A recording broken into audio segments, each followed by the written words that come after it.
So I'm even catching up the fact that you're here is a big step, but better still is the beautiful Josh is with you. When did you kind of become aware that Josh would be qualified to be a barista? I don't know if you'd noticed a story or whether you'd been in touch before. Well, I wasn't in touch before. It was mainly that with our personal experience with myself and Tracy, we have a child with Down syndrome. Yeah. And we just want to break down the barriers. We just want to open up the community in Greystones. And then Ruth, I know Ruth, and she told me about Joshua, and he has the qualifications. He did a barista course in Conrad. Nice. So why not? And for you, Joshua, I don't know whether when you took on the course, you obviously in your mind you're thinking, I'd love to do this now as a job somewhere. Yeah. So when did that first come into your mind that, okay, I'm going to become a barista? I just don't know anyway. But your motivation obviously was that you would work somewhere, so that's kind of great that you knew I can do this and I can get some work. Yes. Yeah. Yes. Now, Andrew's obviously a horrible boss. Is that okay though? Is that sort of working out okay for you? Or? At times. But that idea, June 2021, as you mentioned, now Freddie and Theo were born. Freddie was a life changer in so many different ways. Was it a kind of an easy transition to sort of, realize that, okay, I had preconceptions here. I didn't have, the knowledge that that you now have. Was that a kind of a tough period? Was it a revelation? For me, it was, because a couple of years ago I wouldn't have thought anyway like that at all. And then Freddie came along, things changed. So I'm learning. I'm still learning. Every day is a learning day, and I just thought that it's a perfect partnership for Joshua here, because I can learn from him and he can learn from me, and it will help me for when Freddie's older, and then hopefully someday I can be standing where Josh will have trained Freddie doing coffees. Josh will be on the other side and Freddie will be there. Nice. Well, that idea too, that I feel that most people have been aware of Down syndrome, and I know there's 25 branches of Down syndrome Ireland. It's certainly people are aware of that side of it, but I guess it's just that first-hand experience, because as you said, people don't look beyond the disability sometimes, and they don't see what this person can be and who they can be, and that's obviously a learning thing that a lot of people probably have to have a think about, especially when it comes to the employment side, that there wouldn't be a huge amount of job opportunities, but it's obviously there's barriers out there. They are put up. People here with disabilities and they just close off. But just give everyone an opportunity. Like, we had Shane from the Fat Fox. He came down, he gave a couple of hours training for Joshua, just kind of a recap. And like Shane said, they make coffee better than some of them. There you go, Josh.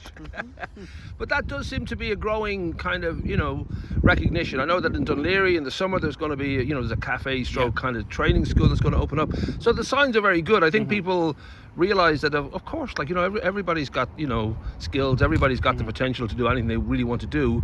And it shouldn't be in any way, I just don't want to necessarily think about this part of the community or that part of the community. Are you kind of heartened by what you see, or is it still a bit of a slap in the face every now and again when you realise maybe there's prejudice still out there? And there is. It's still out there.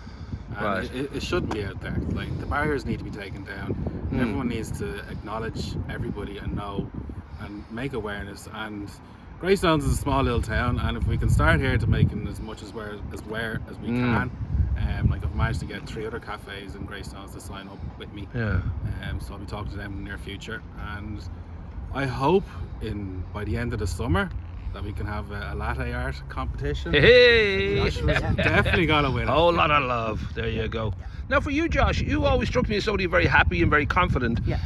Was it ever sort of like an issue for you to step into, even going into the barista school? Did you even think twice of saying, well, this could be hard, maybe people don't want to hire me? Or were you always thinking, boom, this is going to work? It is going to work, But as I said, you seem very happy. You're very blessed with a beautiful mom and a lovely family around you. So I'm guessing, hoping your life's generally happy. Would you have seen or felt prejudice as time went on, that you sort of felt you're being treated a little bit differently? Beyond being very beautiful, of course, people are going to treat you that way. But did you ever feel there's things that people aren't as easy to sort of say, hey, hello, how are you? Maybe? I think so, yes. Okay. Yes. And do you think, I don't know, I know Freddie's only 2 now, but obviously you're going to be always letting him know just how great he is and how great the world is. But I don't know whether you sort of recognise it in your conversation with other people, that silliness that people do kind of take a step back and pause before they engage because they're not sure what to say or how to behave. They do. Yeah. And it's difficult because not everybody is knowledgeable as they should be. Yeah. I hold my hands up. A couple of years ago, I wasn't as knowledgeable. Yeah. I'm learning. But it's up to us to tell everyone about it, Right. let them know, educate themselves, and then these barriers will just slowly disappear.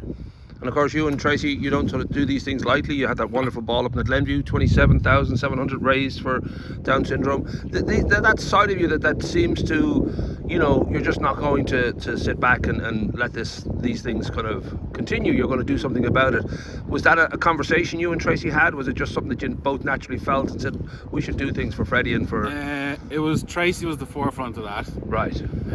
Because she had to take time out of work with Freddie because Freddie was in hospital for 15 months.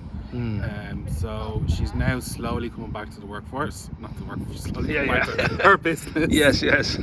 So she's not able to be full-time in the business, so she just thought she'd do one or two small little projects. Right.